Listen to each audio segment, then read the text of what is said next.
ایک سوال ہے، کیا کبھی آپ واش روم جا کر یہ سوچنے پر مجبور ہوئے کہ درد اگر نیچے ہے یا کوئی خطرے کی گھنٹی ہے؟ جب آپ پاخانہ کرتے ہیں بڑا تو درد اگر نیچے ہے تو اس کی کیا وجہ ہے؟ اور کیا آپ نے پھر اپنے دل کو تسلی کی، ارے کوئی بات نہیں، چھوڑو، یہ سب کے ساتھ ہوتا ہے، یہ روٹین میٹر ہے؟ اس پہ آج ہم نے بات کرنی ہے بواسیر۔ یاد رکھیں، کچھ چیزیں چھوڑنے کی نہیں ہوتی، ان کو ہم نے ایڈریس کرنا ہوتا ہے۔ تو میں ہوں doctor Aqeel Javed, H A health T V سے آپ سے مخاطب ہوں۔ یوٹیوب چینل ہے، اس کو سبسکرائب کر دیں۔ یہ پروگرام ہم جونیئر ڈاکٹرز کے لیے یا اسٹوڈنٹس کے لیے کرتے ہیں۔ کسی پیشنٹ کو کوئی مسئلہ ہو تو اپنے مالج سے رابطہ کرے گا۔ بواسیر، جس کو میڈیکل کی لینگویج میں ہیمورائڈز یا پائلز کہتے ہیں، ہمارے جسم کے آخری حصے میں مقد جسم کہتے ہیں، جس کو انگلش میں اینس ANUS کہتے ہیں، اور ریکٹم نامی حصے ہوتے ہیں۔ ریکٹم بڑی آنت کا آخری سرا آپ کہہ سکتے ہیں، یعنی کہ جو بڑی آنت خوراک کی نالی ہے اس کا آخری حصہ ریکٹم کہلاتا ہے، جہاں پاخانہ عارضی طور پر سٹور ہوتا ہے یا جمع ہوتا ہے۔ اور اینس اس مقام کو کہتے ہیں، وہ راستہ جہاں سے پاخانہ خارج ہوتا ہے۔ تو ریکٹم اور پاخانے میں فرق آپ کو پتہ ہونا چاہیے۔ جب یہ پارٹس اور ان حصوں کی خون کی نالیاں، جس کو ہم وینز کہتے ہیں، غیر معمولی طور پر سوج جائے، سویلنگ ہو جائے اس میں، یا پھیل جائے، مطلب اس کا سائز بڑھ جائے یا لٹک جائے، تو اسے ہم ہیمورائڈز یا بواسیر کا نام دیتے ہیں۔ تو یہ ہو گیا کہ بواسیر کسے کہتے ہیں۔ اچھا، نتیجہ کیا ہوتا ہے؟ جب بواسیر ہوتی ہے تو اوبیسلی درد ہوگا، بعض اوقات جلن ہوتی ہے، اور ایچنگ، خارش بھی ہوتی ہے۔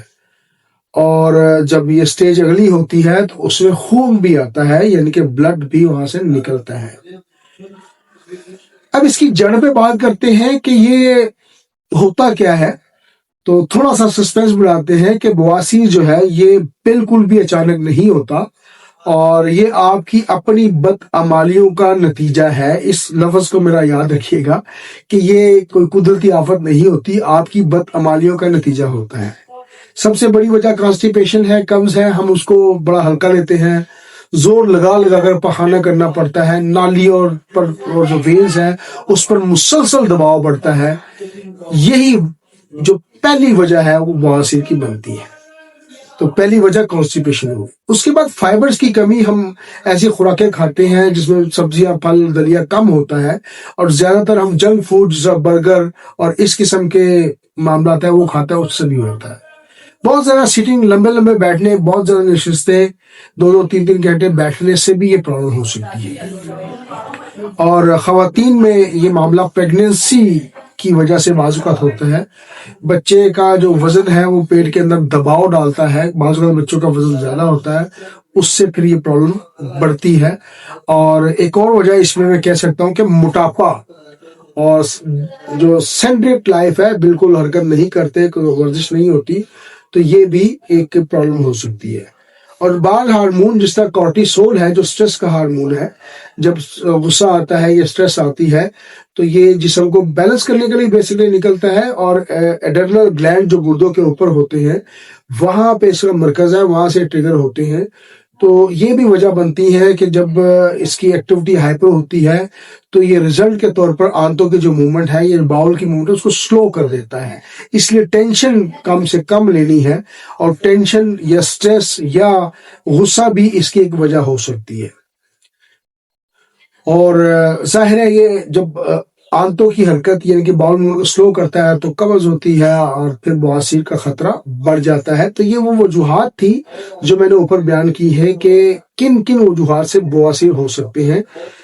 Age A health T V سے پروگرام کرتے ہیں، اس کو چینل کو سبسکرائب کر دیں تاکہ اس قسم کی ویڈیوز آپ کو ملتی رہیں۔ اب سادہ سی بات کرتے ہیں کہ ہر مریض کو ڈائگنوز کرنا کوئی مشکل کام نہیں ہے۔ مریض اگر آپ کو صحیح سمٹم دے دیں تو بالکل ڈائگنوزز ہو سکتے ہیں، اور کچھ علامات ایسی ہوتی ہیں جو کہ بتاتی ہیں کہ پیشنٹ میں اس وقت یہ پرابلم ہو چکی ہے۔ کیونکہ زیادہ خون پیشنٹ سے نکلتا ہے تو اوبیس بات ہے کہ کمزوری بھی ہوتی ہے, وزن تیزی سے گرتا ہے. جن پیشنٹ میں بواسیر ہوتی ہے چونکہ خون نکل رہا ہوتا ہے تو ان کا وزن تیزی سے گرتا ہے. اب بات کرتے ہیں کہ لیبارٹری ٹیسٹ ہمیں کون کون سے کروانے چاہیے. اگر ایسے مسائل ہوں تو ہمیں لیبارٹری کے کون کون سے ٹیسٹ کروانے چاہیے. سی بی سی اگر ہم کروائیں گے اور سٹول ٹیسٹ کروائیں گے تو یہاں سے اس کا پتہ چل سکتا ہے. پروکٹوسکوپی بھی ایک مطلب ٹیسٹ ہے. اگر ہم اندرونی بواسیر دیکھنا چاہیں تو پروکٹوسکوپی ہمیں کروانی چاہیے. اور یاد رکھیں, گھبرانے کی ضرورت نہیں, ہم ہیں, قدرت ہے, اور یہ چیزیں چلتی رہتی ہیں. انسان کی صحت, بیماری, یہ ایک مطلب چولی اور دامن کا رشتہ ہے, یہ چلتا رہے گا. تو ایک شعر آپ کی نظر کر دیتے ہیں بواسیر کے حوالے سے. درد کو چھپایا ہم نے ہنسی کے شور سے, درد کو چھپایا ہم نے ہنسی کے شور سے, مسئلہ بڑھتا گیا, مسئلہ بڑھتا گیا نظر انداز کرنے کے دور سے. تو نظر انداز آپ نے نہیں کرنا, یہ کوئی شرم والی بات نہیں ہے, یہ بیماری ہے اور بیماری میں کوئی شرم نہیں کرنی چاہیے. اور علاج اور ڈاکٹر سے کوئی چیز نہیں چھپانی چاہیے اور آپ نے اس کا بر وقت علاج کروانا ہے. اب میں آپ کو خوراکیں وہ بتا دیتا ہوں کہ آپ نے کرنا کیا ہے, کیا کرنی ہے. آپ نے پانی بہت زیادہ پینا ہے, 8 سے 10 گلاس کم از کم پیئیں. فائبر جیسا امرود وغیرہ ہے, اس قسم کی غذا کھائیں جس میں فائبرز ہو, دلیا ہو, اس میں ہول ہو, سبزیاں پھل ہو, ایسی چیزیں لازمی کھائیں. آپ پرہیز کیا کرنا ہے, ویسے میں اوپر بتا چکا ہوں کہ زیادہ مسالے والی چیزیں اور یہ جو پیزاز اور جنک فوڈ آج کل ہماری یہ نوجوان نسل کو عادت پڑ گئی, اس سے پرہیز کرنا ہے. پیزا کے علاوہ یہ جو شوارمے اور اس قسم کے معاملات ہوتے ہیں اس کو مد نظر رکھیں. واش روم میں زیادہ دیر نہیں بیٹھنا چاہیے, اس کو آپ نے اوائڈ کرنا ہے. کچھ عادتیں اور لائف سٹائل آپ نے چینج کرنا ہے. روزانہ ہلکی واک کرنی ہے, آنتوں کو وقت پر آپ نے موومنٹ کروانی ہے, ٹرین رکھنا ہے. تھوڑی سی اگر آپ واک کریں گے تو ان کی موومنٹ آٹومیٹکلی اور قدرتی اور نیچرلی ہیل اپ ہوگی. تو یہ چیزیں آپ نے کرنی ہے.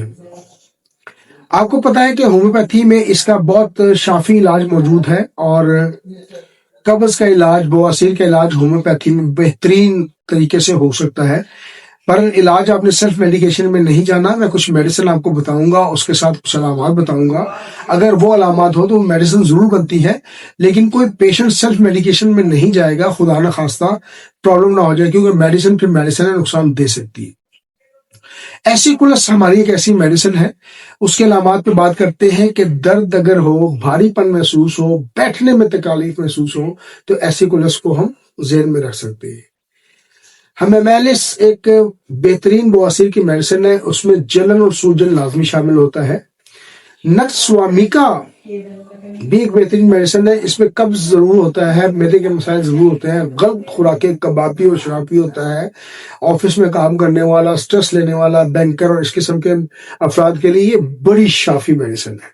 سلفر گندک سے بننے والی ایک میڈیسن ہے. سلفر کے مریض میں آپ کو جلن ضرور محسوس ہوگی, خارش ضرور محسوس ہوگی, اور یہ کرونک بواسیر ہوتی ہے, بہت پرانی بواسیر ہے, تو آپ سلفر کا انتخاب کر سکتے ہیں. علامات کے مطابق میڈیسن لیں گے تو انشاءاللہ تعالیٰ کوئی وجہ نہیں کہ آپ ٹھیک نہ ہو. میں ڈاکٹر عقیل جاوید آپ سے مخاطب ہوں. میرا ایک واٹس ایپ گروپ ہے جو کہ علامات بتائے دعا پوچھے کے نام سے ہے. اگر آپ اس کو جوائن کرنا چاہیں, جیسا کہ نام سے ظاہر ہے, آپ اس کو جوائن کر لیں. آپ ہمیں میرے واٹس ایپ نمبر پر 0322441644 پر اپنا نام اور شہر کے نام بھجوا دیں. میں آپ کو گروپ کا لنک بھجوا دوں گا, آپ اس کو جوائن کریں اور جوائن کریں. آپ ہم سے علامات پوچھیں, ہم ہومیوپیتھی اصولوں کے مطابق آپ کو اس کی میڈیسن بتائیں گے. ایک چیز یاد رکھیں کہ بواسیر ایک بیماری ہے, کوئی شرمندگی والی اس میں کوئی بات نہیں ہے. کھل کے بات کریں, اپنے دوستوں سے بات کریں, اپنے ڈاکٹر سے بات کریں, کوئی شرم نہیں ہونا چاہیے. یہ ایسے ہی ایک بیماری ہے جیسا کہ سر درد ہو یا جیسے کہ بخار ہو. تو دعا میں یاد رکھیں. میں doctor Aqeel Ahmad Javed is signing off right now from Lahore, Pakistan. Thank you very much for watching my show. Thank you. Inshallah, please join me at my channel AJ Health TV so that you may receive the notification of such information and you can join the channel. Thank you. Allah Hafiz.